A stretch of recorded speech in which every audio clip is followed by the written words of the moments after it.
Cliff Jumper. Commence countdown. 5, 4, 3, 2, 1. The Transformers, more than meets the eye. The Transformers, more than meets the eye.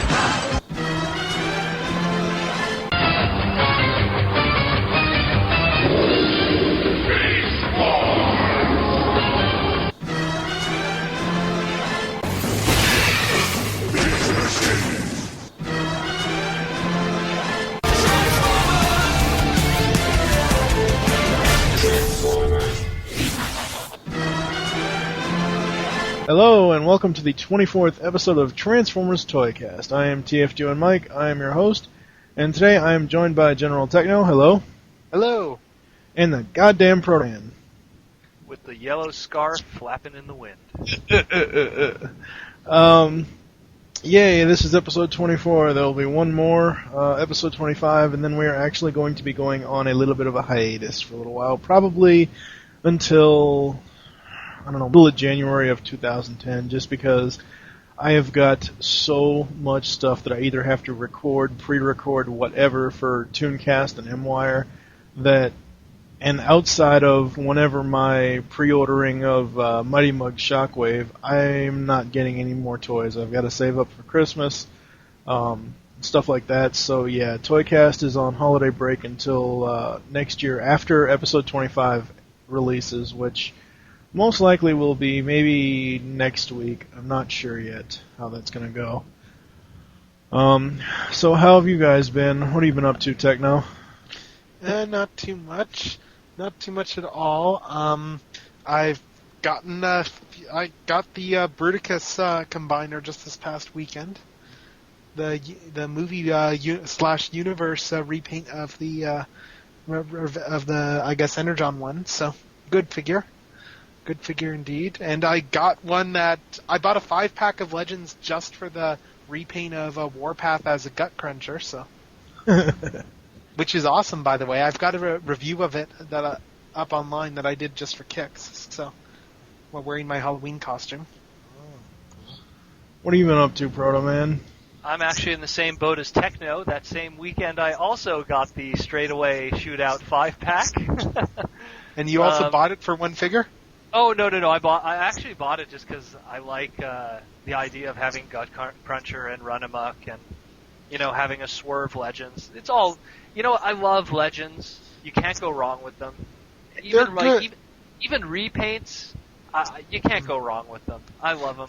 The only criticism I had, though, when I was looking through the decos, is I was like, wait, this doesn't look like Run Amok. This looks almost exactly like the Breakdown's color scheme. I think that's what they were going for, actually. Yes, it looks like Breakdown, but then they renamed it because of the Scout class. It's a possibility, but I know that Breakdown, the name is registered by Hasbro. I guess they just couldn't use it at the moment because of another character. But either way... or they needed to keep Run Amok. Or that, yeah, well, that too. They haven't used that in a while. They haven't used that since Cybertron.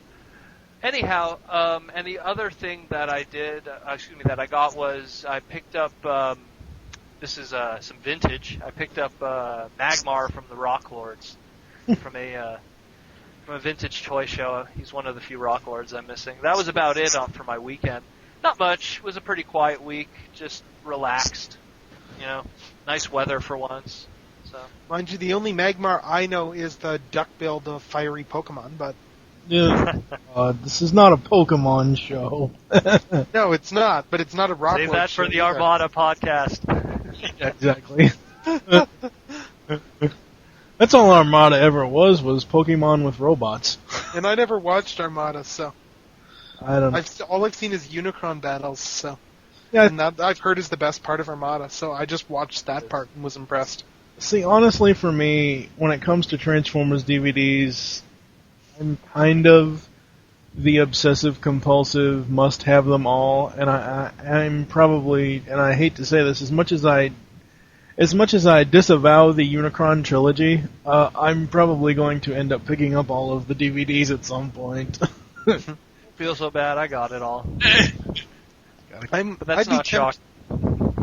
I'd be tempted to get Cybertron. There's stuff I didn't like about the series from what I watched of it, but there's a few things I did like. Namely, I liked Scourge, I liked Starscream, and yes, I know I said that twice. That was deliberate. Yeah. And I mean, there were some elements I did like about that series. So It's a really good series in its Japanese incarnation. I will watch enough I will of do it. that.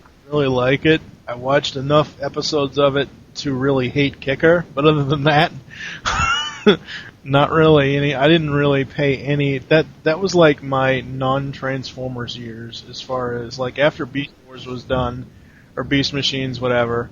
After that was done, I was like, okay, time to move on to something else, and I really paid no attention whatsoever. that was kind of me as well.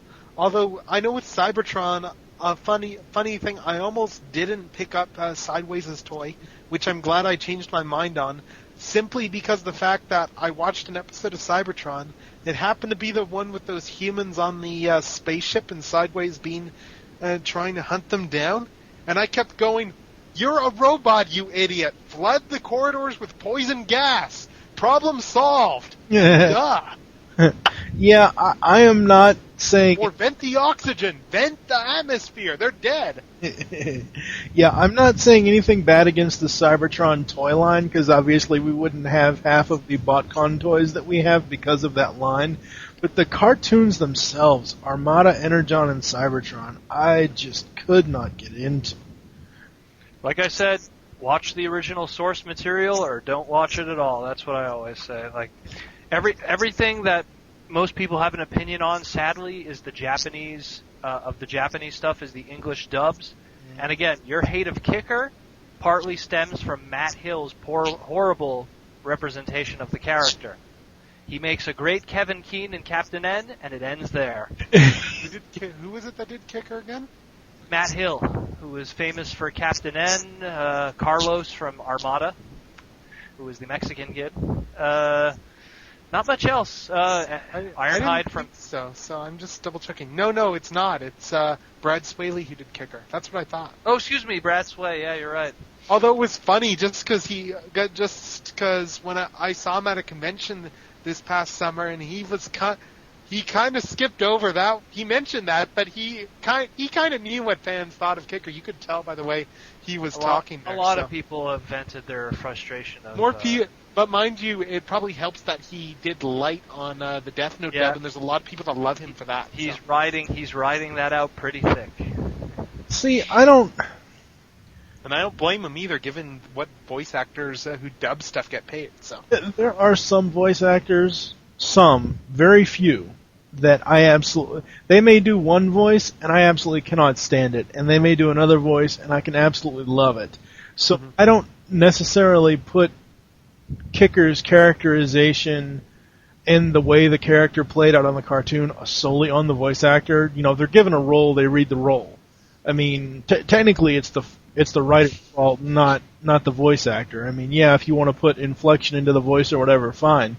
But I don't know. So well, it's because in Energon, his dub was played out to be very whiny, very emo. Didn't like the job he was doing. Where in the Japanese version, he was played out as kind of a badass character, which is very common of Japanese teenage characters. They're either extremely emo or gar badass, hot-blooded. And what was cool about Kicker, at least in Super Link, the Japanese version, is, and this goes including all Transformer continuities, how many times have you known a human character to, without the aid of a mecha suit, kill a Transformer? And Kicker has sliced a few Battle Ravages in half with the Energon Saber, so... Well, to be fair, Starry could probably do that, but we just haven't seen her do that. Well, and she almost did kill Bumblebee, actually, so she Starry's also partly Cybertronian. Yeah, see, you can't count Sorry because she is... But Kicker's has some sort of elements, given the fact that he can detect Energon, so you can't really count him either. Cause he has a little bit of Primus in him. So yeah, you can't quite count him either. I think if you're going to allow the exosuits, you could count Spike. But Spike has never killed anyone. That's the thing. But I mean, I'm sure he would go to that length if given the chance. If it was like the last possible resort to go. Given. But Well, so what far, about Daniel taking out all those Nightbirds in the Collectors Club comic, which nobody wants to remember? we all know how that ended. Yes, but he still killed a whole crapload of Nightbird mechs. Yeah, I guess so. And gave us an emo RC. Yeah, made RC become a blacker act. Yeah. Anyhow, I think we should get on with the show. Yes. Go here. We've deviated. I love these pre-show discussions, though. Yeah, I actually, it's funny. I mentioned a while ago that before the actual, this is the actual show now, the general chat type of thing. I was actually thinking about just doing a pre-show record where we're just talking like a bunch of random stuff and just have like a bumper in between the intro and then the pre-show clip, so it'll have the intro, something that says this is the pre-show, and then that just totally random pre-show discussion, and then of course this part of the episode. I don't know, I'm still kicked out on that. Oh, you know me, I could record like hours of this stuff. Yes, as could I. So we're gonna go with Tekno first because I just want to get the how am I gonna phrase this? Show on the road? No, not really getting the show on the road. I want to get the anguish out of the way because you're going to be talking about friggin' Lugnut. No. I'm not going to be talking about merely Lugnut. Oh. I shall be talking about Atomic Lugnut. Yeah, I got him just as a matter of he happened to be on sale. I was looking at other stuff on BBTS to get, like G3 Trailer and a couple of Gurren Lagann Revoltechs, which I didn't have. And then I was like, they've got Lugnut on sale as well. He was part of their big sale at the time, and they had him cheap. So I was like, I'm not going to get Atomic Lugnut. Given that I'm a Lugnut fan, it'd be a shame for me to not get one. It'd be a crime for me to not get one. And that got further reinforced once I went out and went to a convention and found a McDonald's Lugnut for $1. And then it became, okay, now I absolutely know I'm glad I'm getting this figure because now I can be a Lugnut completist. Yeah. Which I now am, so. But anyway, so I got him in the day before my birthday. Didn't open him up until my birthday, actually. But I have to say, he's really, really nice. I like the original Lugnut.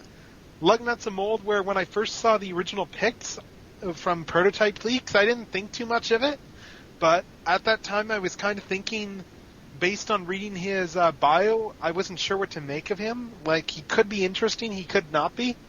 Then I saw the episode where he's properly introduced in Lost and Found, and at this point it became, crud, Hasbro just sold me another toy. And yeah, Atomic Lugnut, he's got a really interesting color scheme in vehicle mode. It doesn't work quite as well there, but it's interesting given the fact that he resembles a World War II bomber already. He's called Atomic Lugnut. He's got an atomic symbol on his tail. He's got shark teeth painted on the side like World War II type deco or Vietnam or just any other war, which they would put on a bomber. That type of stuff. And yeah, he's atomic. He's a World War II-esque bomber. And he's from a toy line which originated in Japan and was probably designed by Japanese guys. For some reason, this seems strangely ironic. Yeah. But anyway, yeah, it doesn't quite work as well in vehicle mode, but he transforms same as the original Lugnut. But in robot mode, he really looks great. I'm someone who's a big Lugnut fan. I thought I would like the original more, honestly. I didn't like the original Atomic Lugnut pics. But once I actually got this guy in hand and transformed him, I found myself thinking, this guy looks a lot better than the original Lugnut deco. Just because there's more going on. I think it's just there's more going on with him color-wise in robot mode. Like, he's got more of a mix of colors. The yellow and the black really offset the teal pretty well. And he doesn't have light piping. He's got a painted eye instead, which works because his light piping doesn't work whatsoever anyway. So you can actually see his eye properly now. And yeah, he's got great variety, and because of the fact that there's the Atomic logo and a bit of other red deco on his axe, mace, his war mace actually looks really nice. There's three different colors on his war mace, and it's all done up really well. This is a figure that was done with the robot mode in mind, ahead of the vehicle mode in mind, and it really shows. This guy really looks awesome in robot mode. He looks like a powered up Lugnut. Yeah. To add in some stuff, I guess, I really like this paint deco over the original, even though the original is what the show represents.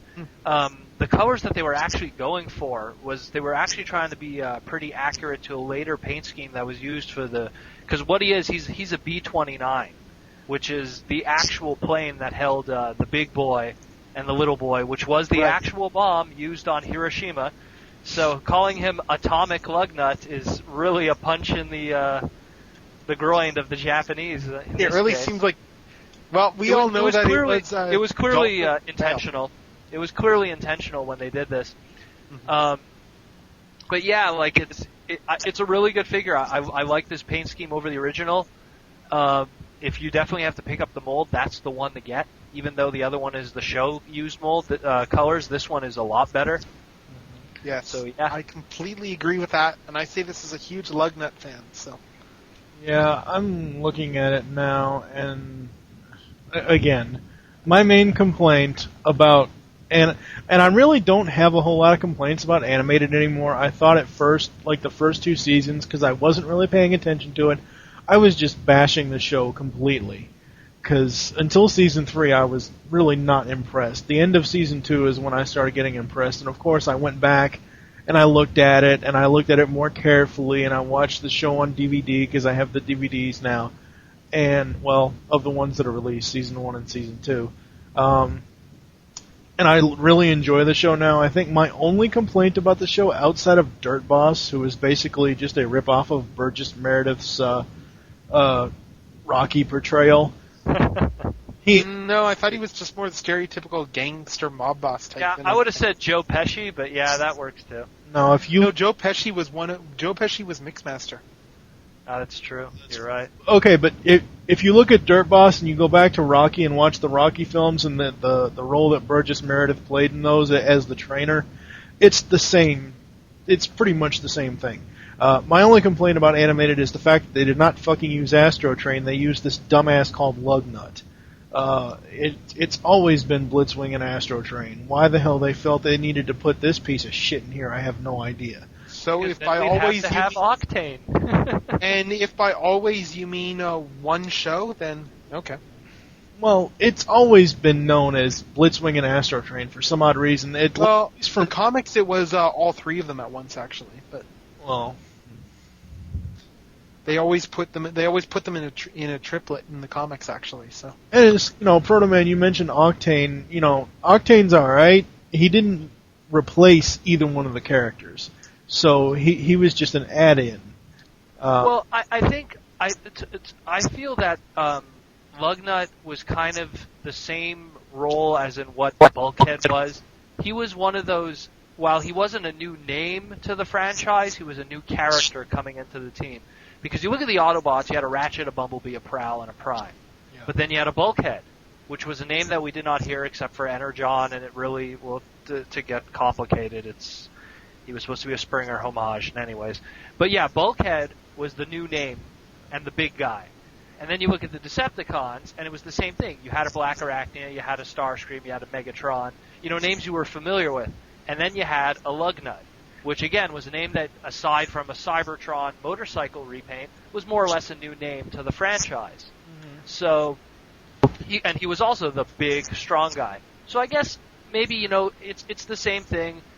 They want to give you some new, they want to give you some old, and I don't blame them for that, because, unless you're a G1 purist, it's kind of like how Armada reinvented the name Red Alert for us, where prior to that, Red Alert was just the Sideswipe repaint who was paranoid, and then Armada came around and gave us a different kind of Red Alert, and we had a different interpretation of the character, and it's kind of the same thing, We're given new characters, and we have different interpretations now of what the name is attached to. And I don't mind Lugnut.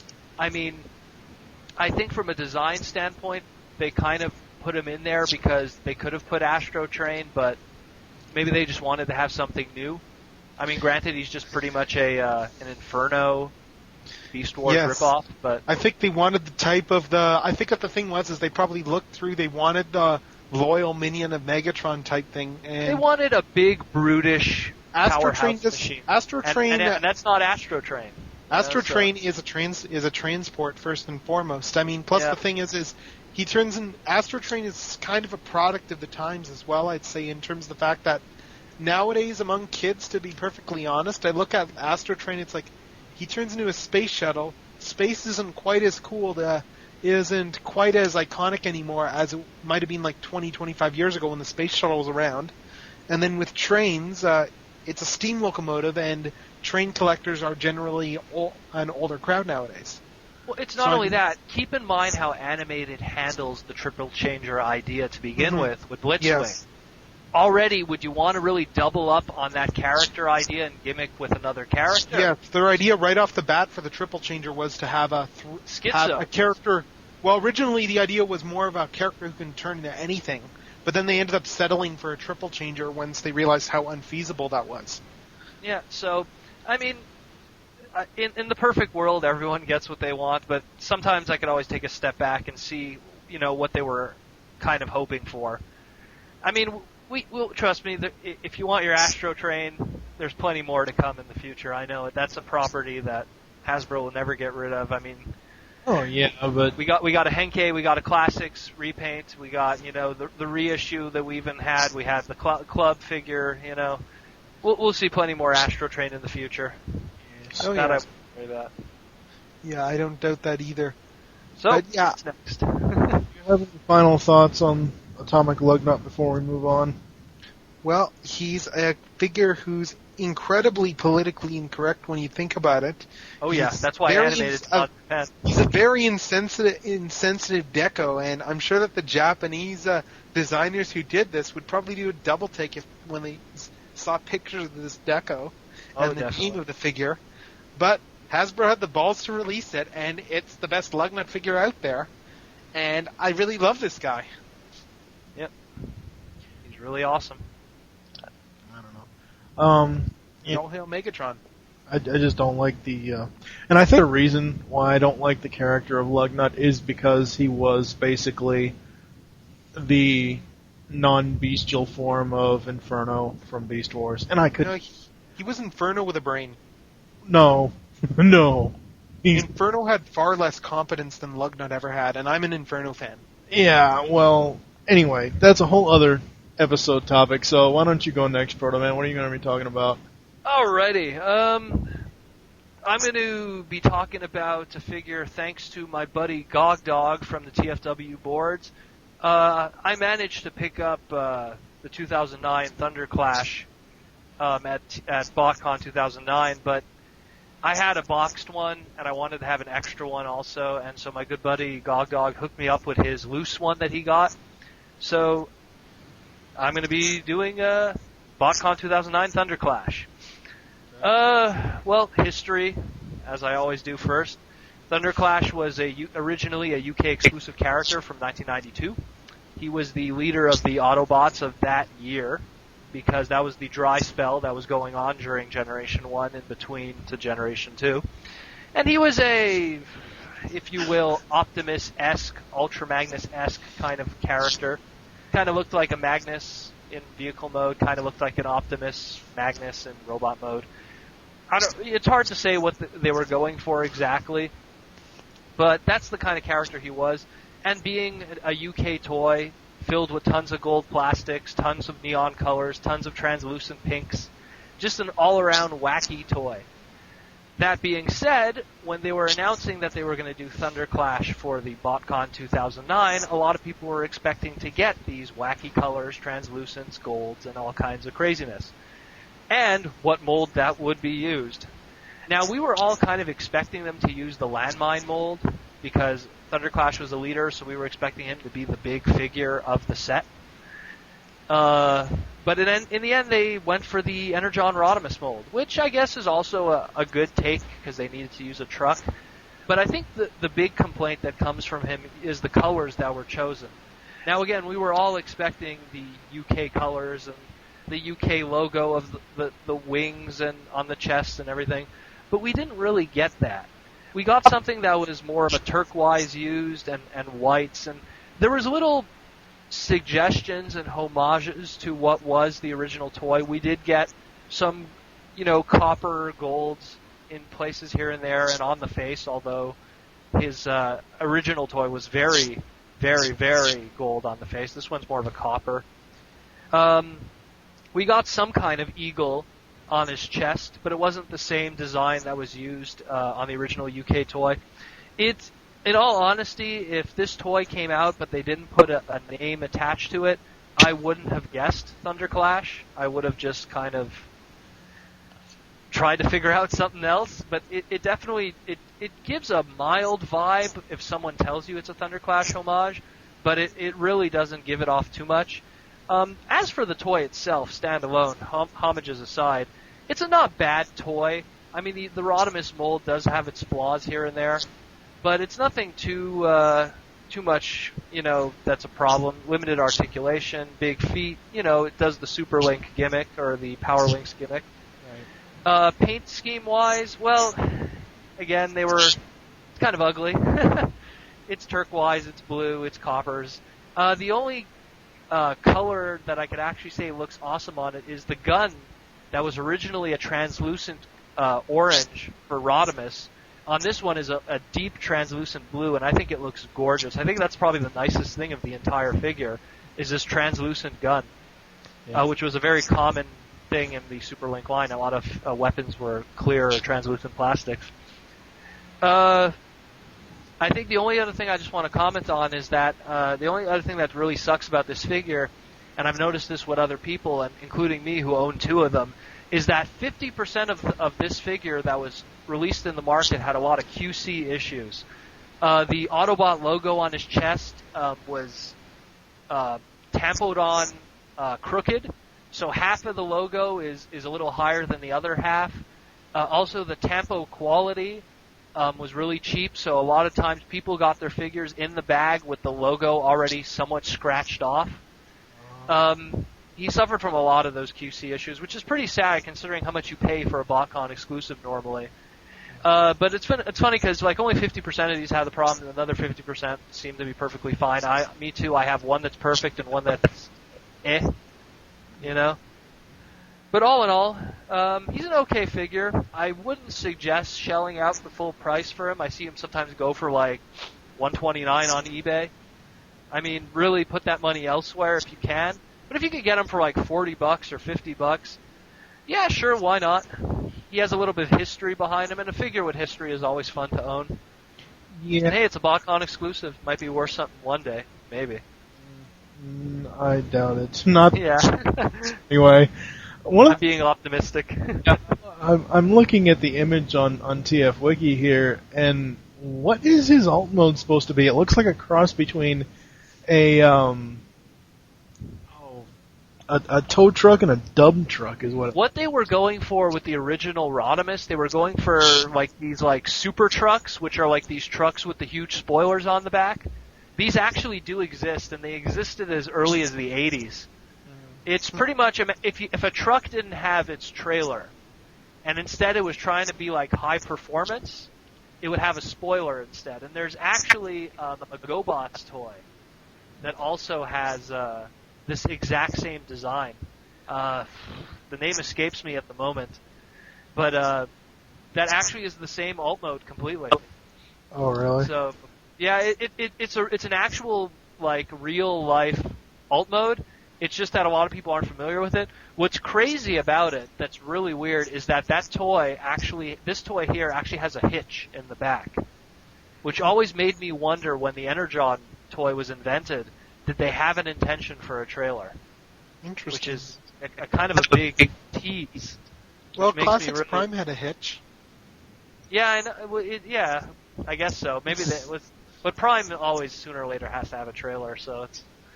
Yeah, but they had no plans. With an Energon Rodimus, it's a little less of a need, if you will.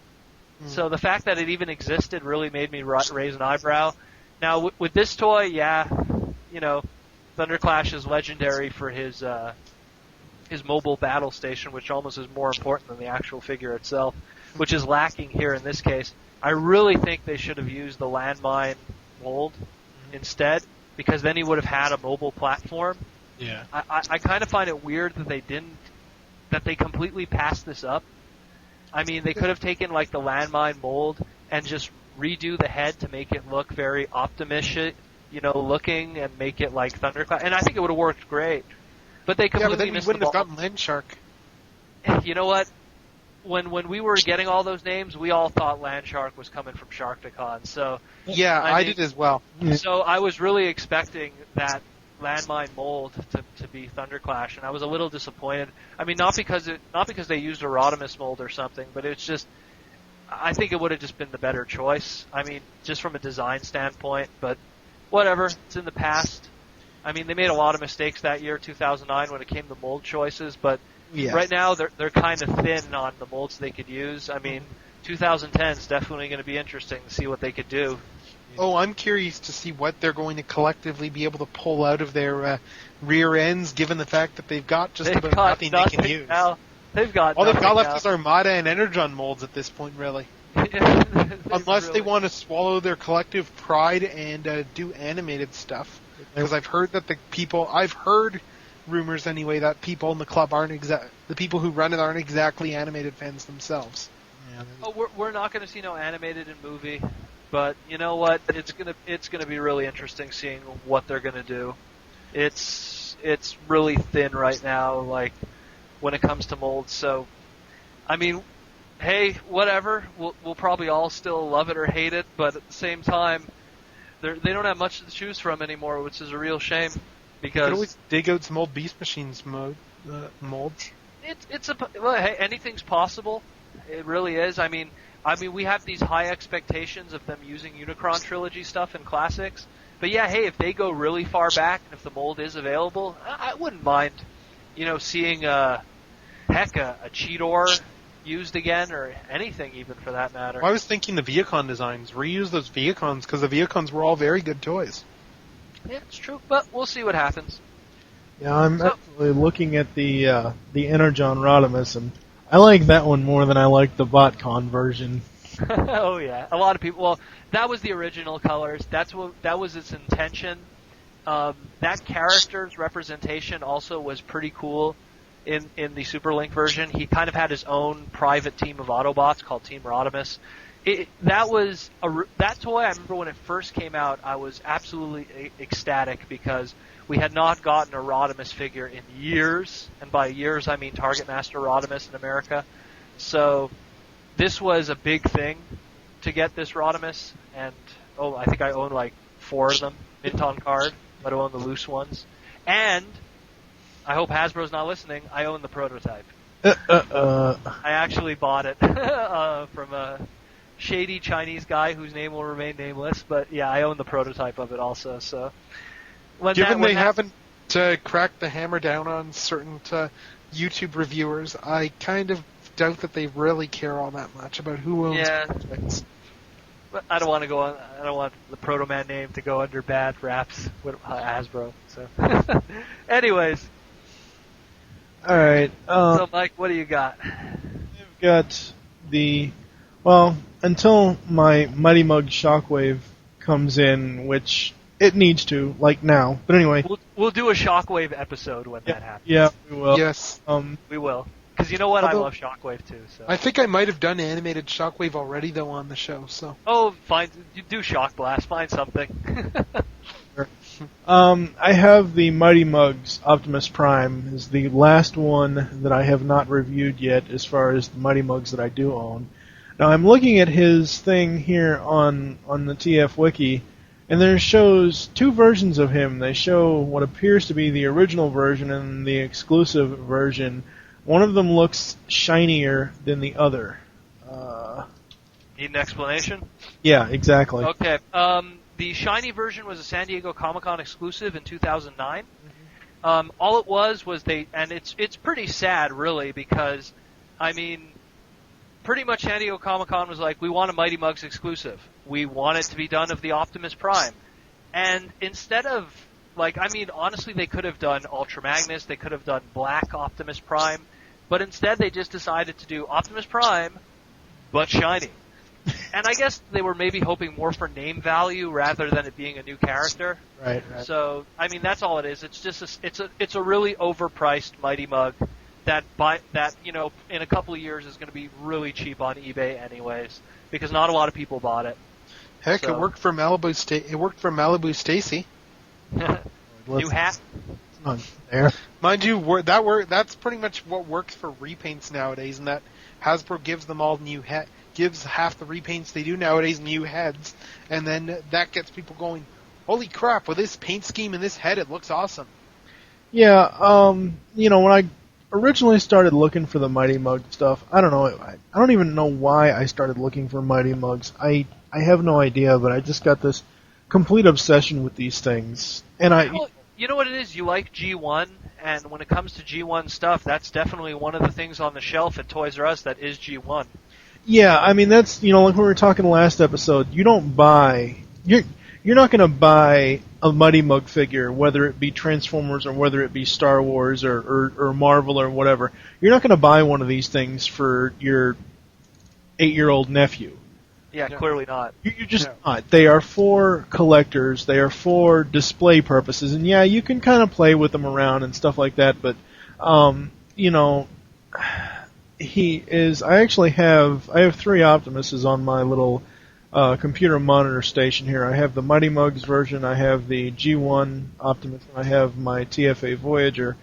And I think that the Mighty Mugs version has probably the closest, obviously, because it is G1. The details they put in these things are very, very cool. If you look, Yes. I don't know if you guys have either one of these handy, but if if people will put G1 Optimus, the original G1 toy, and the Mighty Mugs Optimus side by side, looking at their sides, on the Mighty Mugs Optimus, the wheels and the silver, I guess you could call it a gas tank, on G1 is there in the design of the leg. Oh yeah, they definitely went with all the details. They went right down to the silver armbands, if you will, that were used on the original G1 toy also, which was represented by a sticker. Yep. Every little detail was left in there, which is pretty damn cool that they went to that extra mileage, because they could have done something that was very simple repaint, but instead they went for something that's really nice. Oh yes, very much so. As far as his arms go, I'm just now noticing this. The G1 Prime has Autobot stickers on both arms. So does the Mighty Mugs one. But I don't ever remember in the cartoon Optimus having the Autobot logo on both arms. I remember him having it on his left arm, on his upper arm, right above his elbow. Yeah, that's the toy. That's the toy that had it on both. Right. So I think it was a nice add-on for them to add in the additional of both logos on both arms. And of course he's very accurate when it comes to the back of him, as far as it does have little gray things for what is supposed to be the smokestacks and stuff like that. It's even accurate on his head. Oops, there goes his gun. As far as the back of the G1 version's head and the Mighty Mugs head, they're very similar. I believe I have the original version. I don't have the San Diego Comic-Con version, which I actually like. The Comic-Con one is shinier, but whatever. Doesn't really matter. You know what it is? The Comic-Con one, it's almost more of a maroon. The pictures don't really do it justice. Because a lot of the pictures that people see, it's those official press photos. The actual one, the red is more of a maroon silver, like a shiny maroon, and it's not as nice. I'm glad I have this one then. Yeah, that one's a lot better. When I originally got my Wave 1 Mighty Mugs in, because 3 out of the 4 set in Wave 1 have guns. Bumblebee is the only one that does not have an accessory weapon with him. I believe his accessories are his horns, head. Which actually they brought that over with Jazz too. The Jazz Mighty Mug that's coming out has the horns as well. Optimus is the only one that you can turn his gun around in his hand so the barrel is facing his head. So it's like he wants to commit suicide. I don't know what makes me think of this shit. I was messing around and I'm like, oh. What have they done to me? Oh I don't my know. God. I just pulled my Soundwave out, and I've got him pointing his barrel to his chin. Yeah, I mean, I've got the Optimus here, and it comes like right to the bottom. It doesn't even touch really the bottom of the actual where the head is. I didn't really try it with the other ones. Of course, you really can't try it with Megatron's because it's... I just turned his cannon around 180 degrees at his face. Okay. So yeah, Megatron and Soundwave can do it, and Starscream can't because his guns are painted on. So I don't have Starscream or Grimlock. I've been meaning to get them. Get them. They're great. I think, honestly, I own them all so far. I think Starscream is easily the best of the bunch. Starscream's great. Because he just, you know what it is? Something Smirk? like Mighty Mugs is just made for someone who has that smirk. You know what I mean? Yeah. It just smirk. It's just like a toy like that that's supposed to be like kind of cute and small and pudgy, and then you got like the little Starscream smirk on it. It just it works for that. And then the wings complete the look as well. The wings make what would be an okay figure, and then they just add it into a whole level of awesome. Yeah, it's just that's so far it's definitely the best. Although I will agree with Mike, that Shockwave when it comes out, I really look forward to that one too, especially with the hand. The fact that they actually went the extra effort and they actually made the hand too. Oh, cool! I might have to get that one just because I only have the Decepticon ones, but just to get myself the original cast of Decepticons. I've got the Holy Trinity right now with Megatron, Soundwave, Starscream, but I could use to have the hapless lackey who they left behind on Cybertron. Yeah. The only thing that worries me about the Shockwave one is I don't know if you guys have looked at my Skype image lately, but I've kept it up there because my only concern is his purple on his actual body. Like you have Prime, like on his head, he's got the blue and stuff, and Prime has got some lines and stuff to show like the ears and stuff like that. But I'm hoping that the Mighty Mugs Shockwave, I'm hoping that the purple is an actual true purple to what the G1. Well, again, like the picture you have is the press image. Yeah. Never rely on those. Usually those are actually photoshopped. So, if we believed press images, then we would be not excited about animated Rodimus. We would. Again, the press image that you know of the San Diego Comic-Con Optimus Prime looks absolutely nothing in terms of what the actual one is. Yeah. So my thinking with press images is that if something looks silver, unless there's not very much of it, it's probably gray unpainted gray plastic. But then by the same token, photos can make things look very different depending on the lighting. Like there's I won't say much more, but there's a certain leaked figure which looks very different depending on which photographer took the pictures of it. Yeah, I'm actually looking in my photos folder here for my Transformers toy stuff. So where's the Mighty Mugs folder?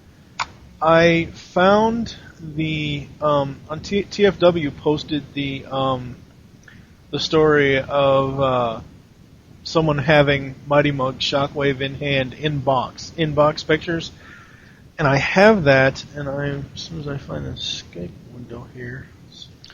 Well, my main concern about Shockwave, I'll just mention this. When I first saw the pictures, I'm just worried at how he's going to look simply because Shockwave traditionally has the very rectangular flat head, and I'm just curious how that's going to translate to a big round head like the Mighty Mugs because it's completely contrary to his head shape. You guys? Well, look at Prime. I just sent an image in the Skype window, so if you want to accept that, that's... Yep, I'm accepting it.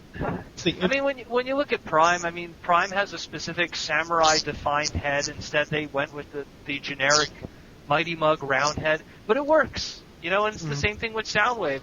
They could have went with Soundwave's, horned kind of head, but it works. Yes, but the difference is they still have the general same type of head proportions, whereas Shockwave's is completely alien in that his is a lot theirs are taller than they're wider. Shockwave's is wider than it's taller traditionally. Oh yeah, definitely. But you know what? It has the octagon-like-esque shape on the front. It has the gleaming single eye. True. He has his hand. It's Shockwave. It's cute. I love it. Yeah. True. Looking at this picture now, I think that the big thing that I wasn't sure about was because the original one, when I saw the pictures, I didn't see the hexagon, the outline drawn around his head, so it looked like they just had the hexagon cut out without actually drawing any border lines on it or anything. Yeah, and again, like Protoman said, This looks a lot better. yeah, well, again, that's like Protoman said. You get official images or press images, or majority of those are photoshopped and glossied up. But yeah, looking at the inbox image, yeah, just Heck, looking at this, what I love the most is the fact that I'm guessing his chest is the same size. He's using the same body type as all the others, but the way that they did his chest actually makes his chest look like the G1 toy, and that how it just wider. juts out. I know it works. It really It's does. a great trick of perspective. I'm looking at this and going, "Holy crap! This is so The clever." only thing that's a shame about this box, this mint in box one, though, it actually hides his extra hand, which is yeah, like you can kind of which see it, is- but not much of it. which is unique to this mold, which is a real shame because that should be the seller right there too. Is that this is not just another like Optimus Prime, if you will, repaint. Yeah.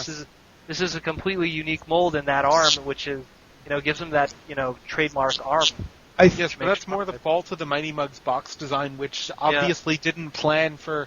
Oh, what if we do Shockwave in a couple of years? Then we're screwed. And see, that's the other thing with the Mighty Mugs, because I believe, and people that are listening, or you guys can correct me if I'm wrong, the Mighty Mugs were originally a Star Wars thing. So Star Wars... they started... It was first started with Star Wars. It was Darth Vader. Right, exactly. And then Darth Vader did so well that they just expanded the entire line. Right, And then it went into Marvel characters. It went into Transformers. It's a lot of... And G.I. Joe, to my knowledge, also. Yes, it did.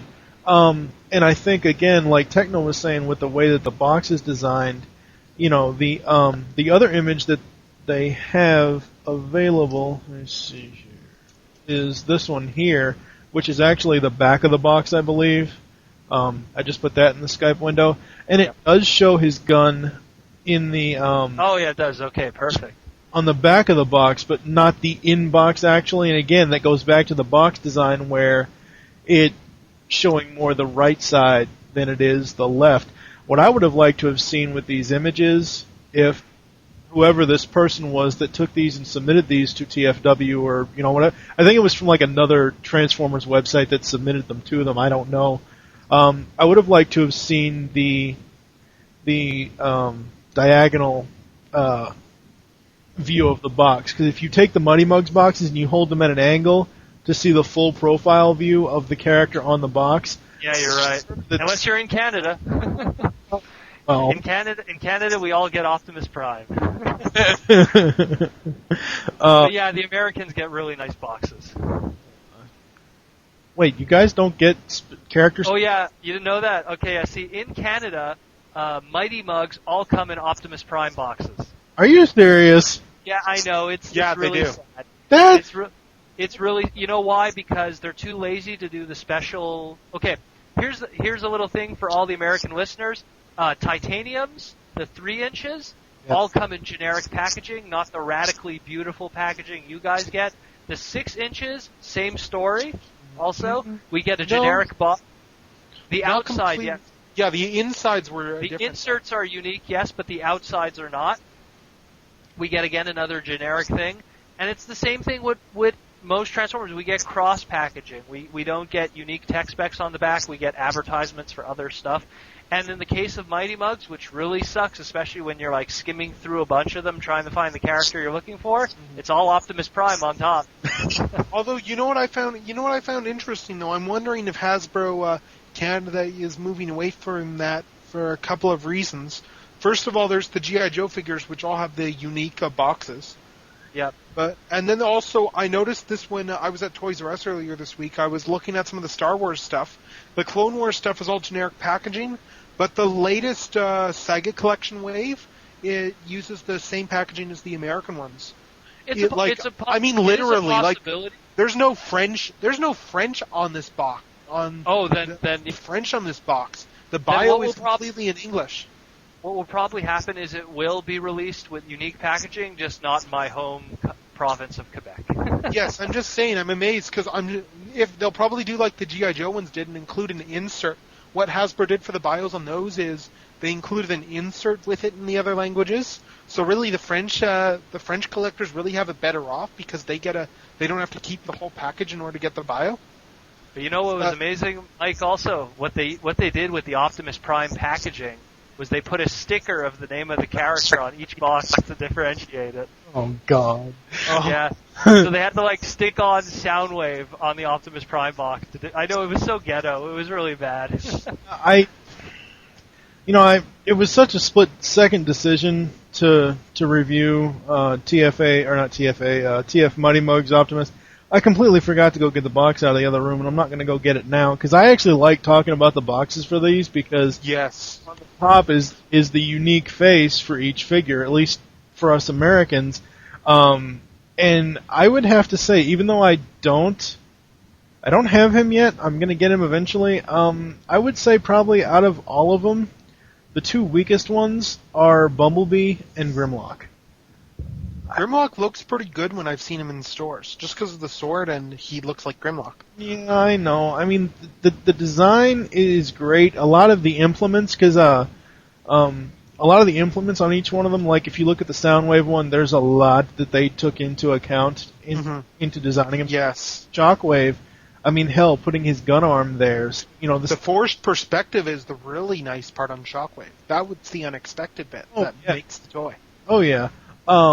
But I don't know. I don't know. I will agree with the Bumblebee for sure. He is the weakest of the bunch. He's a mid. I think it's, you know what it is? Lack of accessory for one.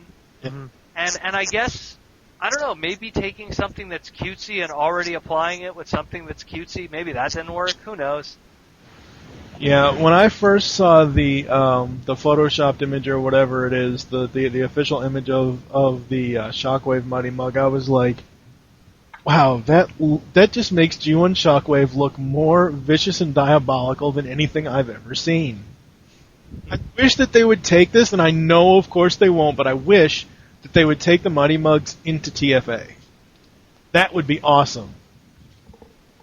To get TFA styling Mighty Mugs figures. Well, it would have been a possibility back then, but again, like we stated before, this is something that's more aimed towards the G1 audience. Yeah. You know, I mean, again, those two movie ones are just freak occurrences, really. Ooh. If when they get released. Nice. Yeah, and the image I just for the listeners, the image I just posted in the Skype window was from my own personal collection. Oh. This is my Mighty Mugs hot rod that I own, which was a custom made by a fan. They need to do this. They need to see that image. Yes. Release this and co-sell it with Mighty Mugs Wyatt. Oh, good. No. Now that will never be. I would buy that. But that would never be for sale, ever. It was specifically given to him. Yes, but I would still buy it. One made, and I don't think that they would ever make another one. I want him. Okay, crud. Now I want a Mighty Mugs Lugnut. Thank you. I don't know. It might have been you, Protoman. We might have been talking about. Yeah, we were talking about this off the air when you were actually showing me it on video last time. Yeah, when I showed you a video of it. Yeah, I had to dig it up actually. What they should have done was, and I know they want to make more money off the movie. Instead of making movie Optimus and movie Bumblebee as part of this exclusive wave, they should have gotten another character. They should have gotten like a Hot Rod or. I feel that. Part of me is like, okay, they're doing this to cash in on the money that Revenge of the Fallen is making, but the other part of me is like, they really should have went for two more higher tier characters, a Devastator, if you will, or whatever. Yeah. Like we said that last podcast, but it's just they really should have went for. I mean, I don't know. We have Jazz. Let's do Prowl. Let's do Devastator and Prowl. That one Decepticon, one Autobot. Or I wouldn't even go with necessarily. Heck, they could even do a Starscream repaint for all I care. That's easy. Oh yeah, money or go the easy route. Do Skywarp, and you've got easy money in the bank because not only does Skywarp probably have a huge following, but he's also got the best colors of all three of them. So. Well, it's not only that; they don't even have to make if they did exactly. If they did a Devastator or a Prowl, they might have to make a new mold or mold cast a new gun if you do a Skywarper or a Thundercracker or a Sunstorm or a Rainmaker, whoever, you already got it. You just got to Yeah. retain it. See, I don't even think convention exclusive Sunstorm with some sort of metallic deco. I don't even think it's a fact of a new mold, because the Mighty Mug mold, I mean, Big Bad Toy Store has a blank Mighty Mug for sale. Granted, it's just the Mighty Mug without an accessory. It doesn't like come with a gun or a gun hand or anything. It's just the Mighty Mug, just completely white. Big Bad. Yeah, but if you were a fan and they made Prowl, would you want a gun with it? Well, yeah, but I'm saying And that's Hasbro's thinking too. They would want to please the fan at least and give them a gun. Right, exactly. Then they'd have to make that gun. Exactly, but you wouldn't have to make an entire new mold. You would just have to make a new weapon. Wouldn't you want a more Prowl accurate gun as opposed to, say, giving him Jazz's gun? Well, yeah, but I mean, There you go. So that's just it. If I'm glad. I would prefer if they pass up the opportunity to do something properly later on. So, let them do their movie aesthetic, Bumblebee and Prime, which I'm pretty sure will be the least popular of the entire line. But we'll I get. don't know. They look pretty. They don't look that bad to me. No, they don't look bad, but I think that they'll probably sell the least out of probably all of them, because by the time these come out, the heat that is Revenge of the Fallen would have died down, and the only people that would have bought this would have been either completists like me, or people coming off of the heat of Revenge of the Fallen. So, again, the whole point of the Mighty Mugs is for collectors. yeah. So, and the collectors are looking for G1 stuff. They're not looking for movie stuff. So, but yeah. Going back to what other top tier mainstream, I would have even, as much as I hate him, I would have even liked to have seen a Hot Rod versus Springer thing or something in with the Jazz and the Shockwave. You could get a Springer Mighty Mug out of it, but of course, again, they're just trying to, rake in some money off Revenge of the Fallen. And honestly, in my own opinion, I think the heat off the movie is dying anyway. The DVD's out. People can watch it when they want to. Yeah, well, that's what I'm saying. By the time Yeah. these two movie Mighty Mugs come out, I don't see the market being there anymore for them. If these came out during the movie's run or during a little bit before the DVD's run, that would have made sense. Yep. But now, not really. No, and like we were saying off air, I think that I have my pre-order up for the BBTS, just the Shockwave itself, not the entire set. You had told me that normally when it says estimated November, probably not going to get it until December or January, which kind of sucks. But by that time, like you said, it's not going to matter because the movie stuff has already died down. Hell, by December, we're supposed to find out what's going to be next year's story or series or whatever, so that'll be the new hot topic anyways, too. Oh, yes. Yeah. I just wonder how they're going to juggle all that, especially with the movie 3 being announced for 2011. And I just want to bring something up now. I was talking to Malunas this morning on Twitter about it. Movie 3 better have not in-your-face, up-your-ass coverage. I think that was the main problem with movie 2, is that it got so much coverage before filming even started. I understand hype. I understand that. That's fine. Blame the fan sites. No, I understand that, but I'm just saying it's just it was an overload of coverage for this thing that, frankly, not a lot of general moviegoers really liked. Hell, a lot of the Transformers fans that I know that went to see it didn't like it all that much. I liked certain parts of it. It was better than people always complain about Skids and Mudflap. I don't know. I didn't find them super annoying as I thought I was going to. I liked them. I liked Skids. I mean, I liked them, but they weren't my favorite characters. I don't know. When you get a chance, Protoman, you should go on Facebook and look in my photos. I posted an album. I had taken screen caps and I tagged them of the scene where Bumblebee smashes the two of their heads together and throws them out of the temple. Curly and Mo, I guess. Mo is Bumblebee. He is Skids, and Larry is Mudflap. It's the Three Stooges all over again. Yeah. Except this time Mo can't talk. Well, he doesn't. So really, it'd make more sense for Bumblebee to be Larry because Larry was the mute one. No, Larry wasn't mute. Larry talked. Not very much. No, he didn't talk very much, but when he did, he talked. Trust me, I know. My mom is a huge Three Stooges. I mean, we're getting on a completely different topic, but I mean, it's the same thing. I don't know, for some odd reason, just seeing that scene, the three of them, and Bumblebee just kind of like, knocking some sense into them, it just reminded me of Mo, Larry, and Curly. So, whatever. So do we have any final thoughts before I go into the closing?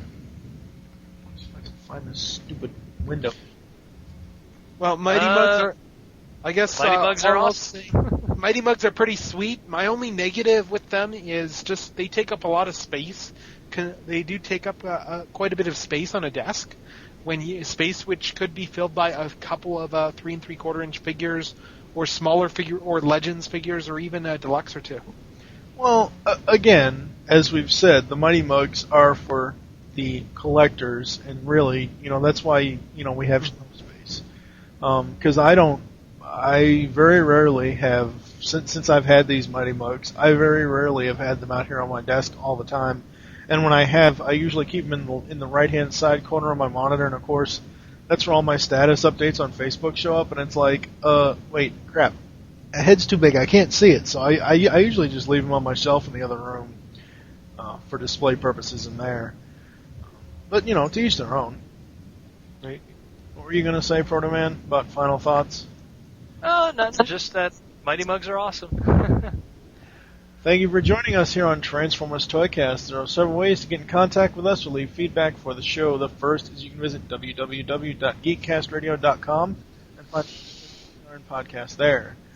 Second is you can stop by www.PredicaunEmpire.com/Nexus. That is our forums. We actually have moved the forums. V-Bulletin up their price from $150 or I think it was $100 a year to $200 a year, and Steve is not paying for that anymore. So he found some free forum software, and all of the posts and everything are transferred over there. So that's where the new forums will be. Third is you can leave the show feedback on iTunes. I have not checked this, so I don't know. I'm sure we're pretty much still at 5 stars, but I'll check later. The fourth is you can visit the www.earth-2.net forums, which is Earth2.net is a great geek culture website, comic books, Superman, Batman stuff, all kinds of stuff over there. You can find our threads for the shows in the self-promotion section. And the fifth is the email address, which is tftoycast@gmail.com. We now have a voicemail line. Call us and leave us your thoughts on each episode. Be sure to say which show you're leaving a message for and your name. The number is 502-526-5821. I'd like to thank everyone, all 6 of you who called in to the voicemail line and left us messages or sent us MP3s. We will be playing those in episode 25. You can also follow us on Twitter. The show name there is TFToycast. Mine is TFG1Mike. And what are your all's Twitters? Tekno, you can go first. Mine's GeneralTekno, no underscores, and it's TEKNO. Okay, and Protoman? Protoman X. Kind of like Malcolm X, just less black. Good Lord.